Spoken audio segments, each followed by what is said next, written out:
Pernah nggak sih kalian merasa jadi penipu paling hebat di dunia, tapi sayangnya korbannya bukan orang lain, melainkan diri sendiri?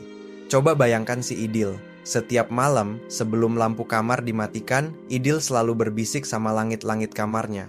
Dia bikin janji manis. Oke Dil, dengerin gua.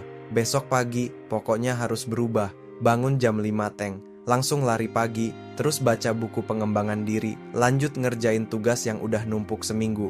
Pokoknya besok harus jadi manusia produktif. Titik. Malam itu, Idil tidur dengan senyum kemenangan. Dia merasa sudah sukses, padahal baru niat. Tapi, begitu alarm bunyi jam 5 pagi, apa yang terjadi? Otak Idil tiba-tiba berubah jadi pengacara handal yang jago banget negosiasi.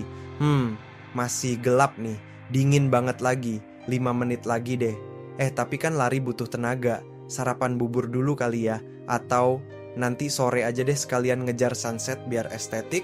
Dan boom, tiba-tiba jam sudah menunjukkan pukul 10 pagi. Idil masih gulung-gulung di kasur, scroll media sosial, sepatu lari masih berdebu di pojokan, dan buku masih terbungkus plastik rapi. Lalu datanglah tamu tak diundang itu, rasa bersalah. Yah, gagal lagi, dasar payah. Lingkaran setan ini berputar terus. Dari Senin ketemu Senin lagi, Januari ketemu Desember lagi. Idil capek, bukan capek karena kerja keras, tapi capek karena memikirkan pekerjaan yang nggak disentuh-sentuh. Energinya habis bukan buat aksi, tapi buat cemas. Merasa gagal, merasa tertinggal, padahal belum ngapa-ngapain. Teman-teman, kalau kalian melihat diri kalian dalam cerita Idil tadi, tolong dengarkan ini baik-baik. Masalah kalian bukan malas. Kalian tidak dilahirkan sebagai pemalas. Masalah sebenarnya adalah ekspektasi kalian terlalu lebay. Otak kita itu canggih tapi manja. Dia punya sistem keamanan bernama amigdala.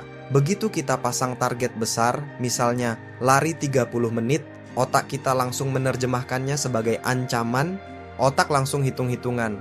Waduh, lari 30 menit, capek dong, keringetan, napas abis, kaki pegel, nggak enak. Bahaya, mending rebahan, aman. Itulah kenapa memulai itu beratnya minta ampun.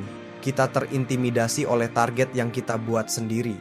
Kita kalah sebelum bertanding. Lalu Idil menemukan sebuah rahasia kecil. Bukan dari motivator yang teriak-teriak semangat, tapi dari budaya orang Jepang. Namanya Kaizen. Atau kalau kita terjemahkan ke bahasa sehari-hari, prinsip 1 menit. Konsepnya sederhana banget, sampai-sampai terdengar konyol dan gak masuk akal. Prinsip ini bilang, kalau kamu mau membangun kebiasaan baru, jangan lakukan lama-lama. Lakukan saja selama 1 menit, di jam yang sama, setiap hari. Idil awalnya ketawa. Apaan sih? Semenit dapat apa?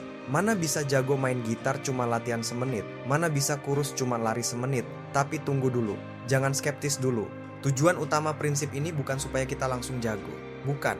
Tujuannya adalah untuk mematikan alarm bahaya di otak kita tadi. Coba bayangkan, kalau saya minta kalian, tolong dong baca buku ini cuma 60 detik aja. Habis itu boleh tutup lagi. Kalian bakal nolak nggak? Pasti enggak. Kenapa? Karena gampang banget, nggak butuh usaha. Bahkan orang paling mager sedunia pun nggak punya alasan buat menolak tugas 1 menit. Disitulah letak jeniusnya teknik ini. Kita sedang menipu otak kita sendiri. Kita menyelinap masuk lewat pintu belakang. Jadi, Idil pun mencoba. Jam 7 malam dia ambil gitar tuanya. Targetnya cuma 1, mainin gitar 60 detik. Dia genjreng asal-asalan. Teng, teng, teng. 1 menit berlalu. Dia taruh lagi gitarnya. Selesai.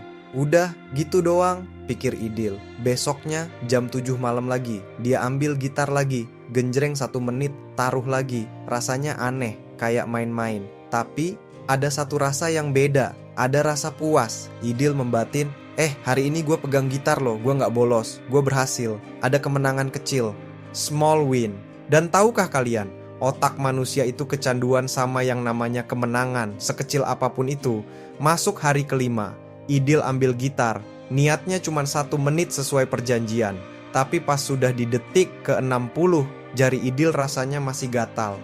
Tanggung nih, lagi enak nadanya. Terusin dikit lagi deh. Akhirnya dia main 5 menit. Minggu depannya, tanpa sadar, dia main 20 menit.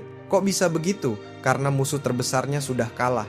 Musuh terbesarnya bukan durasi latihan, tapi momen memulai. Ibarat mobil mogok. Yang paling berat itu dorong pas mobilnya masih diam. Berat banget. Tapi begitu rodanya sudah menggelinding sedikit aja, dorongnya jadi enteng. Prinsip 1 menit ini adalah dorongan pertamanya. Ini bukan soal seberapa lama kita berlatih, ini soal identitas. Kalau Idil lari setiap hari, meskipun cuma 1 menit keliling komplek, Idil sedang membuktikan ke dirinya sendiri. Gua adalah pelari, bukan orang yang pengen lari, tapi orang yang memang lari.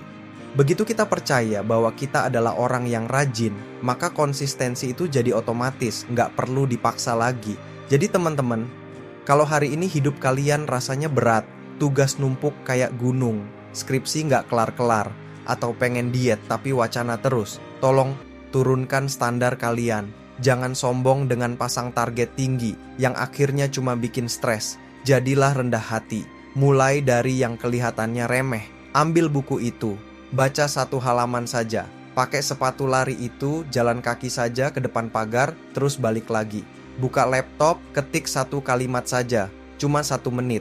1 menit yang kalian lakukan hari ini jauh lebih berharga daripada 1000 rencana besar yang cuman ada di angan-angan.